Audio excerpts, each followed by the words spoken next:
네, 안녕하세요. 정신과 의사 전현수입니다. 이렇게 또 뵙게 돼서 상당히 반갑습니다. 오늘 이 시간을 이렇게 준비하게 된 것은, 제가 좀 간략하게 이야기하면은 1985년에 불교를 만났습니다. 그래서 저 나름대로는 불교가 참 진리다 하는 생각을 했고, 그래서 이 길을 내가 참 끝까지 걸어가 봐야 되겠다, 이제 그런 생각을 했습니다. 그러다 제가 이제 배운 그 불교를 저의 생활에 적용을 해보니까 참 편해지는 걸 느꼈습니다. 그때 제가 정신과 전공이 2년 차인데, 정신적인 문제를 가진 사람도 이런 것을 이해하고 자기 생활에 적용한다면 치료적인 효과가 있겠다, 이제 이래 생각이 들었습니다. 그래서 어찌 보면 불교와 정신치료라는 두 길을 걷게 됐습니다. 그래서 쭉 이제 걷다가 이제 불교에서 뭔가 경험하면 정신치료에 넣고 이렇게 하다가 2014년에 나름대로 불교 수행을 통해서 불교에 대한 모든 의문이 해결됐습니다. 그리고 저 개인적으로는 이제 괴로움이 없어지게 됐습니다. 그러면서 지금까지 추구해왔던 불교와 정신치료가 하나로 붙는 그런 느낌을 받았습니다. 그래서 불교 정신치료라는 게 탄생을 하게 됐습니다. 저 나름대로 체계를 세웠죠. 그리고 그때가 2014년인데 2015년에 조계종에서 연락이 와서 스님들을 대상으로 2박 3일간 이거 좀 강의를 해달라 해서 제가 불교 정신치료를 해도 좋겠냐 하니까 좋겠다 해서 2박 3일 했습니다. 그리고 난 뒤에 저의 동료인 분이 그거를 그 정신과 의사, 심리학자, 또 스님, 불교에 관심을 가진 사람을 대상으로 워크숍을 하자.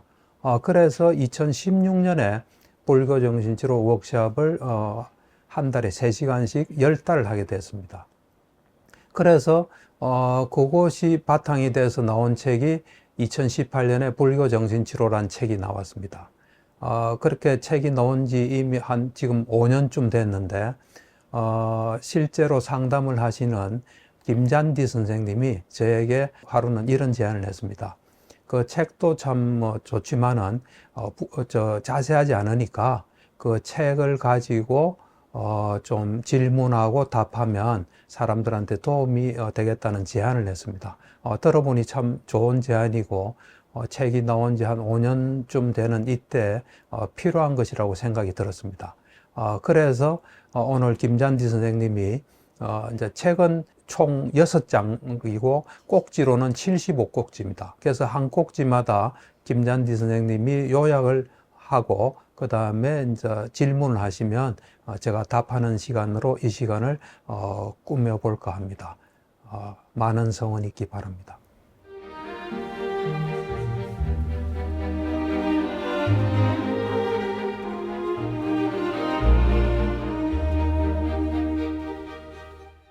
제가 오늘 이제 이렇게 뵙고 또 직접 이 책의 내용을 질문하고 듣게 돼서 너무 좋고요.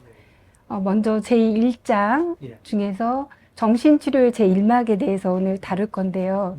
제가 이 책 못 보신 분들도 계시고 또 보셨지만은 또 내용을 더 확인하실 수 있도록 간단히 요약을 해보겠습니다. 그렇죠. 1985년에 고익진 선생님을 만나셔서 초기 불교를 처음 접하셨고, 그리고 이제 선생님께 세상이 돌아가는 이치, 업서를 배우셨다고요. 그리고 그거를 직접 생활에 적용하시면서 그때 선생님 삶이, 개인적인 삶이 한결 수월해지는 경험을 하셨고, 또 그것을 정신적 문제가 있는 사람들한테 적용하면 좋겠다 하시면서 불교 정신치료의 제1막이 여정이 시작된 것 같습니다.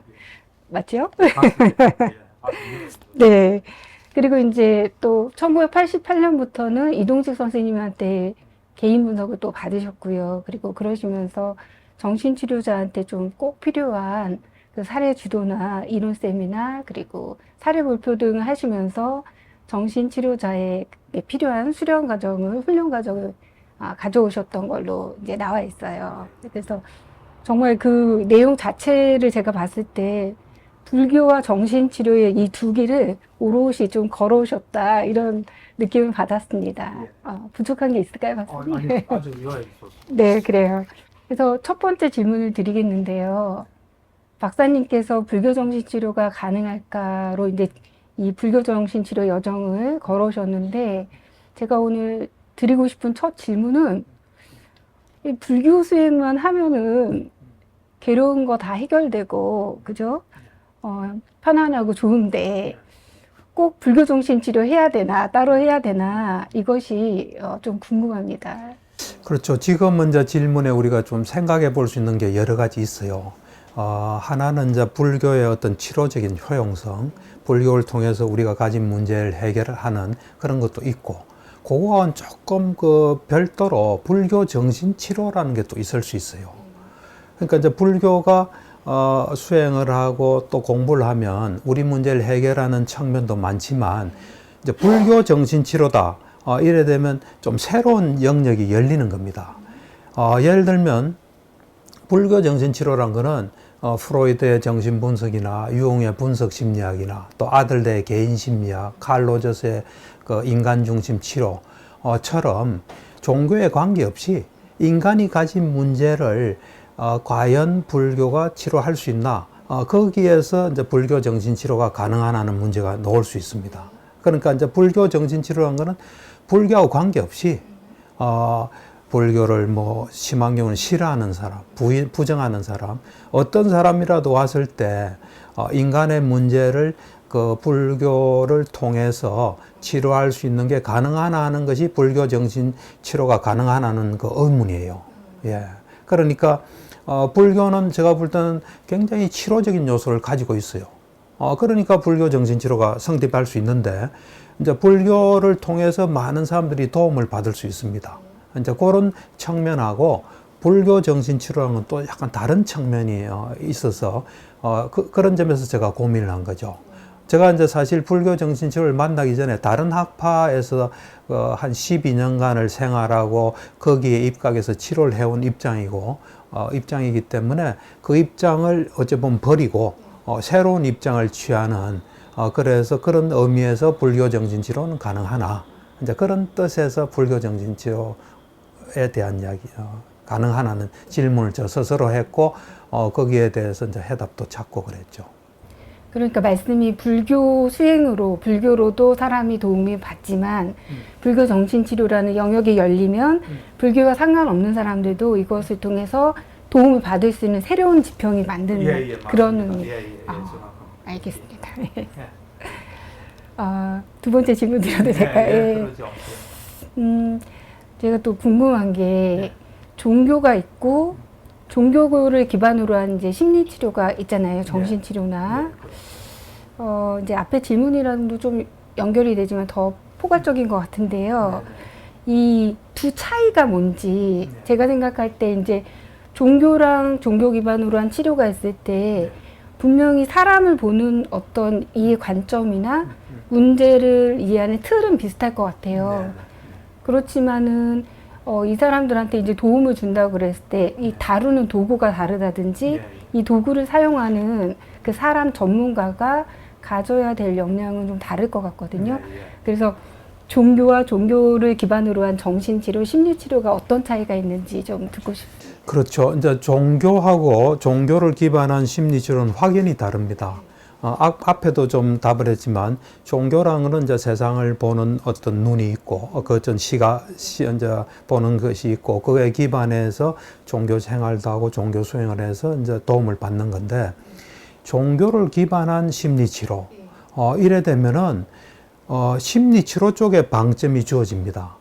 그래서 어째 보면 종교를 이용하지 않고, 종교의 용어도 하나도 쓰지 않고, 그냥 심리치료를 할 수 있을 때 종교에 기반한 심리치료가 성립되죠. 예를 들어서 불교 정신치료다. 그럼 불교 용어를 하나도 쓰지 않고 쓸 수 있어야 돼요. 기독교인이든 가톨릭이든 또 종교가 없는 사람이든 불교든. 물론 이제 불교면은 뭐 윤회는 받아들인다면 그걸 기반으로 할 수는 있겠죠. 하지만 종교를 기반한 심리치료가 되려면은 그 보편적인 원리로서 치료하는 거니까 종교를 어찌 보면 떠날 수 있어야 돼요. 그러니까 그런 점에서 종교를 기반한 심리치료는 그 심리치료를 하시는 분들이 저는 뭐 몇 가지를 갖춰야 된다고 봐요. 하나는 자기 종교 기반에서 자기 문제를 해결한 경험이 있어야 돼요. 자기가 도움을 받은 경험이 있어야 돼요. 그 다음에 그 경험이 누구나 인간이면 할 수 있는, 조금 더 확대한다면 동물도 할 수 있는, 생명체 같은 누구나 정말 마음을 열고 할 수 있는 그런 보편적인 현상인지, 그걸 또 철저히 자기한테만 적용되는 건 곤란하죠. 그러고 난 뒤에 그 두 가지 바탕하에서 또 문제를 가진 사람에게 맞는 적절한 어떤 접근법, 치료법을 찾으려는 마음, 자기가 했던 방식 그대로 적용하는 건 곤란하죠. 그런 것을 할 때 종교를 기반한 심리치료가 성립될 수 있지 않을까, 저는 그렇게 생각합니다. 진짜 마음에 드는 설명이신데요. 제가 사실 2000년부터 궁금했는데, 그래서 여러분들한테 이제 질문 드렸었는데, 진짜 마음에 이렇게 탁 와닿는 설명이시네요. 좋습니다. 세 번째 질문은요, 저희 이제 심리치료자들이 이제 심리치료를 하게 될 때 사실은 훈련 과정이 있잖아요. 그래서 내담자나 환자분들은 모르시지만 이 과정에서 개인 분석 또 교육 분석을 받게 되잖아요. 그렇죠? 그래서 사실 그게 시간도 많이 걸리고 힘든 과정인데 제가 그런 생각이 들더라고요. 그냥 미얀마나 이런 파워센터 가셨는데 그런 수행센터 가서 명상을 하거나 절에 가서 수행하면은 혹시 이제 이런 교육 분석 안 받아도 되지 않을까? 또는 그것만 받아도 이제 수행만 해도 그 치료자가 갖춰야 될 어떤 자기 문제 해결이나 자기 객관화가 되는 걸까? 이 부분이 좀 궁금하더라고요. 예. 그래서 이제 그 부분은 상당히 중요한 질문이에요. 이제 불교 공부 수행만으로 문제를 다 해결할 수 있나? 이제 그 문제는 저는 이래 봐요. 이제 이 초기 불교에는 우리가 이 범부와 성자로 나누어지거든요. 그래서 이제 그 성자는 이제 예류자, 일례자, 불환자, 아라한인데, 확실하게는 아라한이 되면 뭐 심리치료나 정신치료 안 받아도 자기 문제를 해결할 수 있을 거예요. 왜 그러냐면 우리 속에서 일어난 현상을 이건 내 현상이다가 아니라 법으로서 잘 볼 수 있기 때문에 그 법으로서 잘 보고 그걸 필요한 경우에 자기한테 도움이 안 되고 잘못되고 남한테 잘못된 게 있으면 수정할 수 있는 능력을 충분히 갖추고 있어요. 아라는 충분해요. 그렇지만 내가 볼 때는 예류자부터 그것도 가능하다 봐요. 예류자는 이제 견해가 바로 선 사람이에요. 법을 정확하게 볼 수 있으니까 자기 속에 일어나는 현상을 남이 자기를 보듯이 그래 볼 수 있는 사람들이기 때문에 그런 수준은 이제 이 수행을 통해서 수행만 해도 문제를 해결할 수 있다 봐요. 근데 이제 보통 사람은 꼭 그렇지는 않다 봐요. 왜냐하면 수행의 영역이 있고 그 수행을 자기를 보는데 적용하는 데는 또 다른 그것이 개입될 수 있어요. 자기 위주로 볼 수도 있고 자기의 한계도 있을 수도 있고 남이 자기를 보듯이 보기는 어려울 수 있거든요. 그렇기 때문에 그래서 보통 보면 수행은 굉장히 많이 해서 경험도 많이 했는데 저 사람 뭐 바뀐 것 같지도 않고 오히려 더 좀 심해졌다는 사람이 있어요. 왜냐하면 수행을 해서 뭘 경험하게 되면 이제 이 자의식이나 또는 어떤 나는 이런 수행한 사람이야 하면서 그게 더 안 좋을 수도 있거든요. 그렇기 때문에 수행만으로 완전히 자기 문제를 해결할 수 있냐? 이거는 상당히 어려운 이야기고, 내가 볼 때는 그 예류자 이상의 거기서는 좀 가능하지 않을까. 그렇지만 일반 사람들은 수행한 만큼 도움도 받고 이익도 있지만 한계는 있을 수 있어요. 이제 그런 측면에서 이 수행은 한계가 있고, 그 다음에 이제 수행하고 별개로 남을 치료하는 치료자가 될 때는 이게 또 다른 문제예요. 치료자는 수행을 했을 때 도움받는 것을 점검할 수 있는 시스템을 치료자는 가지고 있어야 돼요. 그래서 개인 치료도 받고 슈퍼비전도 받아야 된다고 저는 개인적으로 생각해요. 그러니까 제일 좋은 거는 둘을 같이 하면 되겠죠. 수행도 하고 또 자기를 치료하는 개인 분석 있잖아요. 해서 남이 자기를 보듯이 이래 볼 수 있는 나는 이 정신 치료에서 트레이닝 어널리시스, 개인 분석을 뭐 여러 가지 측면이 있겠지만 남이 자기를 보듯이 자기가 자기를 볼 수 있는 거를 하게 해주는 시스템이 아닌가. 치료자가 항상 묻잖아요. 당신 문제가 뭡니까? 그러면 대답하고 이런 과정에서 자기가 자기를 남이 보듯이 보는 훈련을 하는 그 기간이다. 난 좀 그래 생각하죠. 그래서 개인 분석이 잘 되면 개인 분석을 뭐 죽을 때까지 받을 수는 없잖아요. 어느 정도 되고 나면은 그 다음부터 이제 자기가 자기를 보면서 이제 계속 치료가 돼야 되는 그런 게 필요하거든요. 그래서 이 수행과 또는 이제 치료자가 되기 위해서는 개인 분석, 슈퍼비전, 또 남들 치료하는 것도 듣고 보고 하는 게 필요하다. 그런 생각을 합니다. 그러면 이제 말씀하신 대로 예류자 이상이 돼서 자기를 볼 수 있는 눈을 가지거나 예. 또는 이제 치료자가 된다고 했을 때는 예. 치료자로서 갖춰야 되는 자기를 보는 눈을 예. 갖기 위해서는 예. 이제 개인 분석, 예. 교육 분석이 좀 필요하다. 나는 그렇게 그렇게 봐요. 이제 예. 그러면서 그 다음 단계에서는 이제 수행하면서 예. 그걸 이제 고전에도 네. 이제 수행하면서 이거 받으면 예. 훨씬 효과가 있을 수 있죠. 예. 네. 그리고 언제나 치료자는 열린 마음을 가져야 돼요. 네. 자기가 나 이런 사람이하고 집착하는 순간 거기서 이제 벗어날 수가 없죠. 알겠습니다. 네. 어째 보면 이제 그런 거를 훈련하는 기간이 개인 분석, 슈퍼비전 뭐 그런 거라 볼 수 있죠. 네 번째로 드리고 싶은 질문은 환자나 내담자분들은 상당히 고통 속에 있기 때문에 이 문제를 해결하기 위해서 치료자를 찾을 때 좋은 치료자를 만나고 싶어 하잖아요. 그죠? 내 문제를 해결해 줄, 그죠? 그렇죠. 그래서 막 굉장히 노력을 하시는데 지금 오늘날 보면 정신과도 많고 또 상담소나 치료센터도 많잖아요. 그 외에 이제 사람 문제를 해결할 수 있겠다는 이런 곳은 많은데 이 내담자나 환자분들이 좋은 치료자를 만나기 위한 어떤 판단 기준이 있을 수 있는지 한번 궁금하고요. 또 이제 치료자들 입장에서 보면 저희가 훈련기간 중에 아까도 말씀드렸지만 이제 교육 분석 필요한데 또 사례 지도도 필요하잖아요. 그럴 때 치료자들 입장에서는 좋은 임상 감독자, 슈퍼바이저를 만나기 위해서는 어떤 판단 기준이 필요한지 환자 입장에서 그다음에 훈련받는 치료자 입장에서 좀 설명해 주시면 좋겠어요. 이제 그걸 하기 전에 저 경우를 조금 이야기하면은 이제 제가 정신과 전문의가 된 건 1987년이에요. 그러면서 군의관 생활 시작했어요. 그때 이제 군의관 생활할 때 처음엔 정신 분석을 받으려고 미국을 갈 생각을 했어요. 그 당시에 이제 그 군대 생활하면서 제대하면 이제 뉴욕으로 가서 정신 분석을 받았으면 좋겠다. 이제 그런 이야기를 내가 이제 전공의 할 때 우리 정신치료를 지도해 주신 선생님이 계세요. 일주일에 한 번씩 와서. 그 선생님한테 이제 내가 이런 계획을 가지고 있습니다 하니까 그 선생님이 나보고 그러더라고. 그 미국 가기 전에 이동식 선생님한테 분석을 좀 받으면 미국 가서도 진도가 잘 나갈 수 있고 미국 이 정신 분석을 잘 활용할 수 있다. 그래서 이동식 선생님한테 교육 분석을 한번 받고 가는 게 좋겠다 그래서 그분을 이제 내가 신뢰를 하니까 그 이동식 선생님한테 분석을 받았어요. 4년 2개월을 받았는데 받아 보니까 내 자신을 잘 이해하고 정신 분석 받을 필요 없겠다.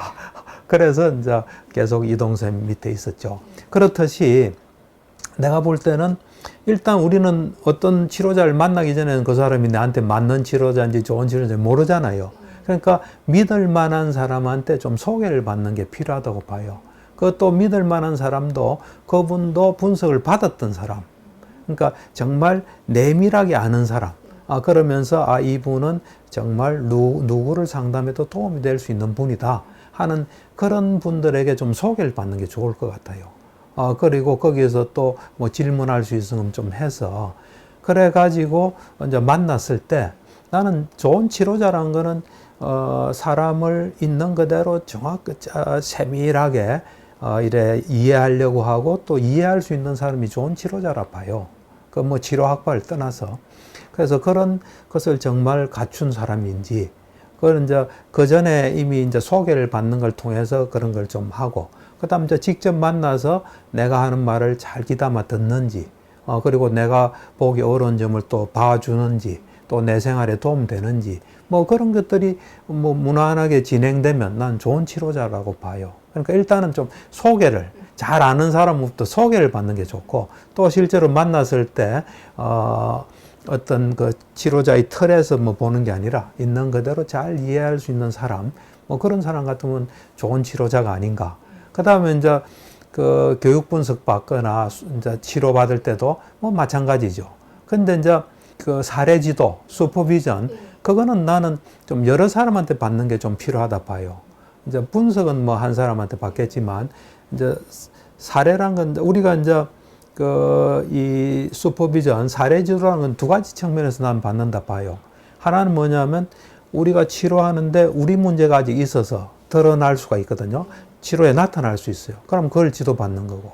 또 우리 문제는 없는데 우리 경험의 한계에 의해서 또 나타날 수 있거든요. 그랬을 때 치료자의 이제 경험으로부터 배울 수 있다 봐요. 그래서 이 사례 지도는 뭐 가능하면 좀 여러분한테 받는 게 좀 도움이 되지 않을까. 나는 개인적으로. 난 이제 세 사람한테 받았어요. 이동샘한테 받고, 그때 이제 1대1로 받고, 그 다음에 이제 김동순 선생님하고 또 문홍세 선생님이라고 있어요. 이제 이분한테는 그룹으로 받았어요. 정신과 의사 서너 명이 가가. 나는 그룹도 참 좋다고 봐요. 왜냐하면 다른 동료 치료자들이 사례를 들을 수가 있어요. 그리고 그 사례에 대해서 지도하는 또 지도자의 어떤 그를 경험을 또 배울 수가 있어요.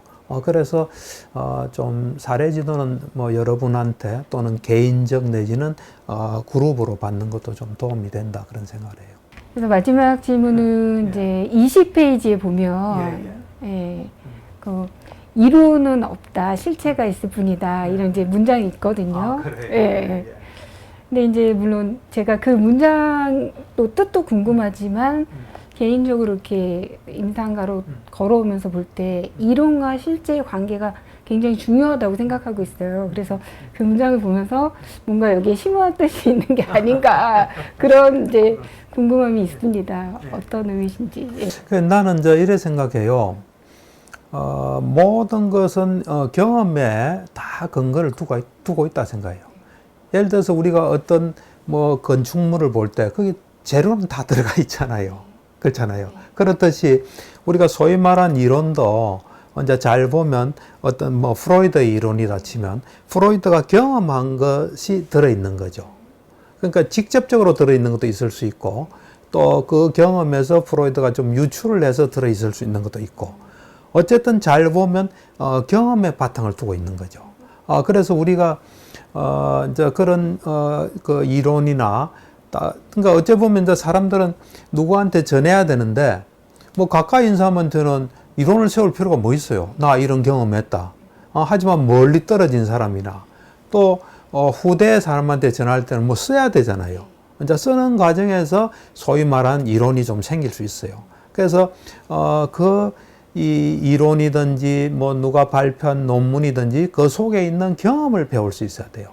경험을 어떻게 배우냐면 이런 게 있구나. 뭐 이렇게 하면 이래 되구나. 이거보다도 그 이론을 세운 사람, 그 세운 사람이 어떤 상황에서 어떤 경험을 했고, 만약에 어떤 이제 상담 기록, 이 상담을 한 기록 같으면 치료자는 내담자를 또는 환자를 어떻게 보고 있고, 그래서 어떤 말이 또 내담자나 환자 속에서 어떤 영향을 줘서 다음 말이 나오고, 그런 실제로 일어난 일을 보고 그런 어떤 현상을 깊이 있게 이해하는 그런 훈련이 되면 우리가 우리의 환자나 내담자를 볼 때 그 이론으로 사는 게 아니라 그렇게 깊이 있게 보고 뭔가 심도 있게 이해하는 그 눈을 가지고 앞에 있는 사람을 심도 있게 깊이 있게 이해하고 그 사람한테 도움을 줄 수 있는, 그리고 또 그런 거를 이제 같이 있는 사람이 볼 때는 저 사람은 정말 나를 이래 진정으로 이해하고 깊이 있게 보고 내가 못 보는 것도 보구나 하는 그런 이제 신뢰가 생길 수 있는 거죠. 또 도움도 받을 수 있고. 그래서 우리는 특히 이제 사례집 같은 거 볼 때는 어떤 사람들은 그냥 저 치료자는 이래 말하고 환자는 이래 말하고 이런데 그런 거 하면 안 돼요. 치료자의 눈에 지금 어떤 게 보이고 있는 거예요. 하고 많은 말 중에 그 말을 했을 때는 뭐 보고 있고 또 타이밍을 노리고 뭐 이런 게 많이 작용하잖아요. 그런 것들을 100%는 뭐 치료자가 하는 것처럼 알 수는 없겠지만 그런 걸 정말 자기 생각이나 이런 걸 이제 버리고 보려고 하는 그런 속에서 뭘 깊이 있게 이해하는 눈이 생길 수 있다는 거예요. 그 눈이 생기면은 이제 눈앞에 있는 사람을 어떤 이론을 떠나서 깊이 있게 보고 이해하고 도움을 줄 수 있는 그런 거기 때문에 내가 볼 때는 그 어떤 실제가 어떤 형태로든 간에 이론에 녹아져 있는 거예요. 직접적으로 경험한 걸 표현됐을 수도 있고 이제 표현해서 좀 유치한 것도 있을 수 있고 이제 그런 걸 보면서 경험은 이렇고 이 사람이 여기서 뭔가 이제 뭐 유추했다. 그럼 유추는 어째 보면 경험에서 약간 떨어질 수 있어요. 그건 잘못될 수가 있어요. 그래서 그런 뭐 눈들을 좀 이래 가지고 그런 관점에서 보는 게 중요하다. 그래서 하여튼 실제를 보려고 노력하는 그게 굉장히 난 중요하다고 봐요. 그러면 조금 더 질문이 있는데요. 보통 이제 이게 치료가 보면 이렇게 유행하는 사조가 있잖아요, 사실은. 그렇죠. 그래서 이제 뭔가 유행을 하면 책이 나오고, 그렇죠. 그럼 이제 치료자들은 그 책을 보고 이걸 적용하려고 그러는데 사실은 이 책에 어떤 실제가 녹아 있는가를 보려면은 사실 대단한 눈이나 노력이 필요한 것 같아요. 그렇죠. 그래서 그 실제가 녹아 있는 거를 어떤 볼 수 있는 눈을 기르기 위한 어떤 방법이 있을까요? 이제 이런 게 제일 필요하죠. 실제가 중요하고 실제를 봐야 되겠다는 그 마음이 일단 들어야 돼요. 왜 그래야 되냐면 세상은 실제 따라 움직이는 거예요. 실제는 이렇게 움직이는데 자기는 이래 생각하면 그 차이 난 만큼 문제가 생겨요, 이게. 그래서 실제를 정확하게 보는 게 필요하거든요. 그러니까 우리가 환자나 내담자를 우리 직업상 정확하게 봐야 돼요. 그런데 그 훈련은 평소에 해야 돼요. 평소에 우리가 만나는 사람이든지 세상 현상이든지 그거를 정확히 보려는 노력을 해야 돼요. 사실은 정확히 보려는 노력을 할 때 제일 중요한 건 모른다예요. 모른다. 우리가 정확히 어떻게 알 수 있습니까? 그럴 때 모른다 하면서 유심히 자꾸 보는 거죠. 그러고 결과가 말을 해줘요. 그 결과에 따라서 또 내가 잘못 봤으면 내가 왜 잘못 봤을까 하면서 그걸 또 수정하려 하고 그러면서 정확히 봐야 되고 내 개인적으로는 뭐 아까도 했지만 내 나이 이제 30을 기점으로 좀 인생에 전환이 있었어요. 이제 30에 첫 번째 스승을 만나서 이제 불교에서는 업설이라 그러죠. 세상이 어떻게 돌아간다. 행불행은 어디서 온다. 이건데 어째 보면 이제 세상이 어떻게 구성이 돼서 어떤 원리로 움직인다는 세상이 움직이는 원리죠. 그걸 듣고 세상이 움직이는 원리가 있구나. 이제 내가 정확하게 봐야 되겠구나. 내 생각이나 내 감정이 아니라 정확하게 봐야 되겠다는 그것이 나를 이제 내 인생을 바꾼 거죠. 그러니까 모른다가 굉장히 중요해요. 소크라테스가 그 모른다 하나로 세계 4대 성자 중에 한 사람이 된 사람이에요. 그러니까 우리는 이거다 하면 그것에 영향을 받아서 살아요. 예를 들어서 저 주식 누가 정보가 좋은 사람이 올라간다. 그러면 사잖아요. 영향을 받는 거예요. 모른다 할 때는 멈추죠. 그러니까 정확하게 보는 훈련을 평소에 계속 해야 돼요. 그러다가 우리 앞에 이제 치료 시간이니까 우리 앞에 문제를 가진 사람 오면 또 그 사람을 정확히 그러니까 평소에 내 생각 이제 예를 들어서 사람을 정확하게 본다.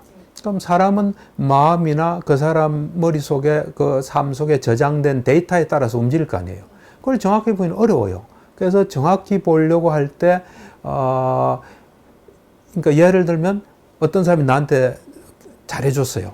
고마워요. 그렇지만 정확히 본 데는 지장을 주면 안 돼요. 누가 나한테 해를 끼쳤어요. 기분 나빠요. 그렇지만 정확히 본 데는 지장을 주면 안 돼요.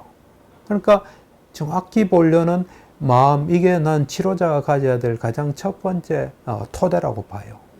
그래서 그런 면에서 적어도 이론을 세울 정도면 대단한 경험을 한 사람이에요. 프로이드, 융처럼. 그럼 그 사람이 어떻게 보고 어떻게 느끼고 어떤 경험을 했나 하는 것을 아는 거, 그것은 그걸 통해서 우리는 실제를 보는 훈련을 할 수 있는 거죠. 뭐 그런 점에서 이제 실제를 헛다리 짚으면 큰일 나요. 세상에 일어난 일은 다 일어날 만한 뭐가 있어서 일어났는데 그걸 찾아내야 돼요.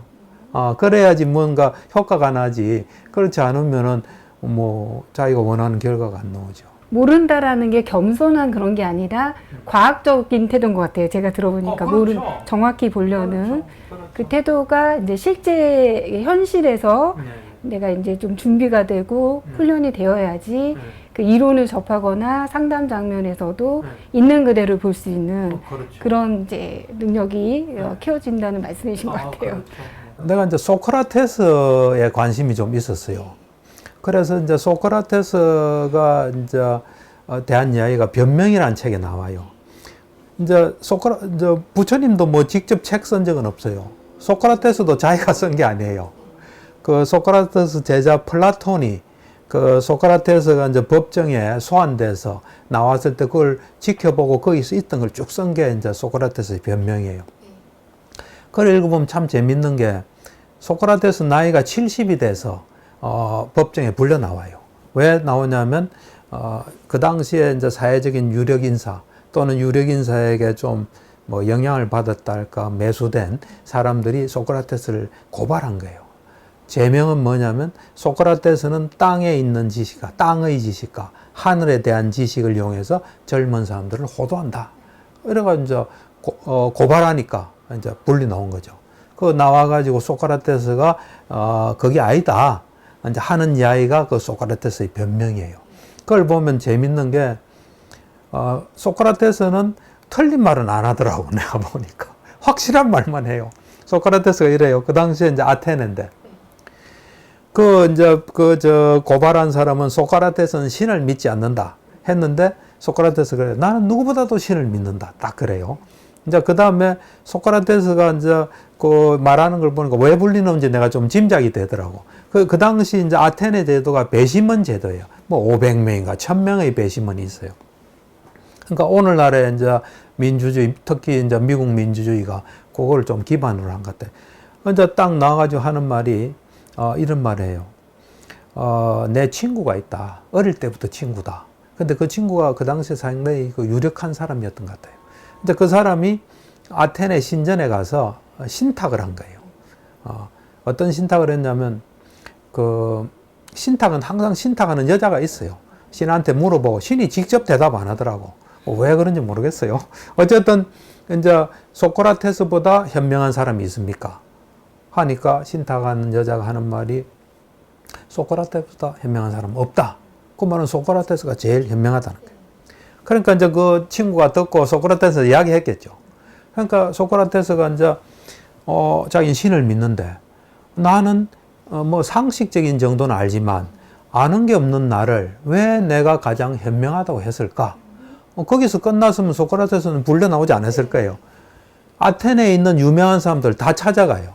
그 당시에 철학자, 문학가, 다 찾아가요. 다 찾아가서 이제 대화를 하는 거죠. 정말 내가 저 사람보다 현명한지. 그러니까 이제 유명한 사람이 둘이 만나니까 사람들이 다 구경했을 거 아니에요. 그래 말하는데 보니까 소크라테스가 나는 모르는 걸 아는데 저 사람은 모르는 걸 모르고 안다고 한다. 그런 거를 이제 옆에 사람들이 보니까 이상하잖아요. 그러니까 이 사람들의 명성이나 영향력에 좀 해가 가니까 이제 이 사람들이 그런 사람 다 찾아다니니까 이 사람들이 이제 그 작당을 해가지고 고발한 거예요. 그래 이제 소크라테스가 나와서 재밌는 이야기를 많이 해요. 내가 이 자리에서 거기에 고발장을 시인하면 내가 살 수 있다는 것도 안다. 그렇지만 나는 그런 거 중요한 게 아니다. 진실이 중요하다. 이러면서 내가 젊은 사람들 가르쳤다. 그렇지만 난 돈을 받은 적이 없다. 그러면서 어떤 사람 이름을 거명해요. 누구는 뭐 엄청난 돈을 받았다. 난 돈을 안 받았다. 그러니까 내가 이래 가난하다. 그러면서 이런 이야기도 해요. 혹자는 왜 소크라테스는 국관리에서 봉사하지 않고 그 젊은 애들하고 뭐 그래 만나서 이야기하나. 내가 젊었을 때 그 당시에 먼저 그 대의원제니까 그 일을 좀 했대요. 그래서 자기가 올바른 국가에서 안을 내면 자기를 죽이려 하더라. 근데 어떻게 죽진 않았다. 내가 이 일을 더 하다가는 죽을 수밖에 없다. 그래서 나는 이제 그 일은 안 하고 젊은 사람들을 하고 만나서 대화한다. 뭐 그런 이야기가 쫙 나오는데 거기 보니까 소크라테스는 자기에 대해서 정확히 아는 거예요. 뭐 변명에는 오지 않지만 뭐 다른 책에는 플라톤이 뭐 이런 말을 했다 그러더라고요.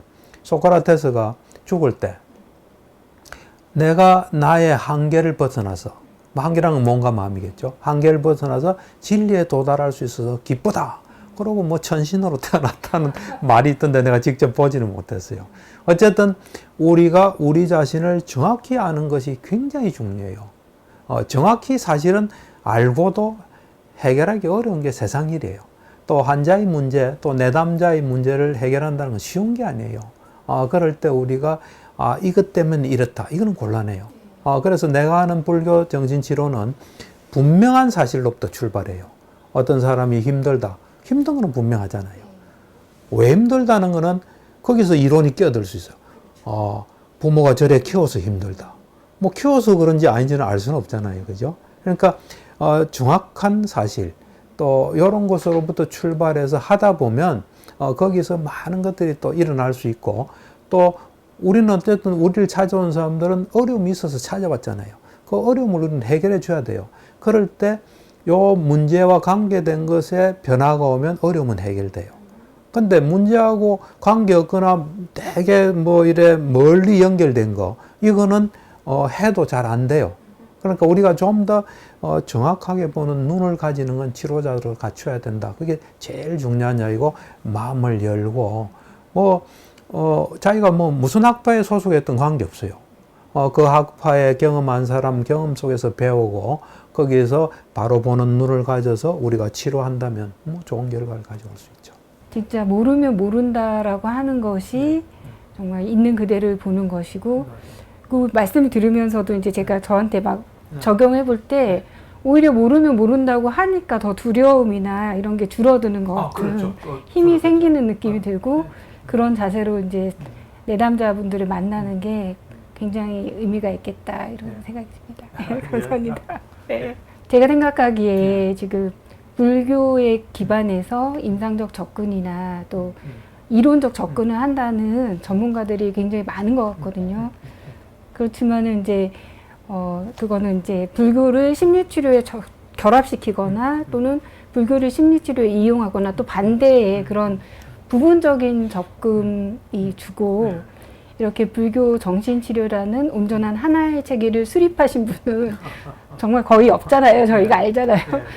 그래서 이런 책을 쓰신 분이랑 직접 만나서 제가 궁금한 거를 이렇게 질문을 드리고 또 배울 수도 있다는 게 너무 기쁘고 지금 좋습니다. 예.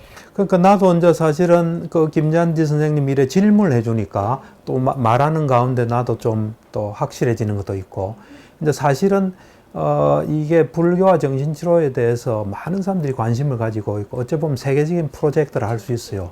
근데 이제 내 경우는 이제 초기 불교를 뭐 공부하고 수행해서 이제 오로지 초기 불교 자체가 어찌 보면 궁극적인 과학이고 궁극적인 치료예요. 그렇다 보니까 이런 체계를 세울 수 있었어요. 그러니까 보통 다른 사람들을 보면 이제 다른 뭐 심리학의 영향이나 도움이나 이런 게 있는데, 나는 다른 심리학의 도움이 하나도 없이 이 초기 불교만으로 사람을 이해하고 치료할 수 있다는 걸 좀 알고 내 나름대로 이런 체계를 세운 거죠. 나도 이래 이야기하니까 도움이 많이 되고 참 좋습니다.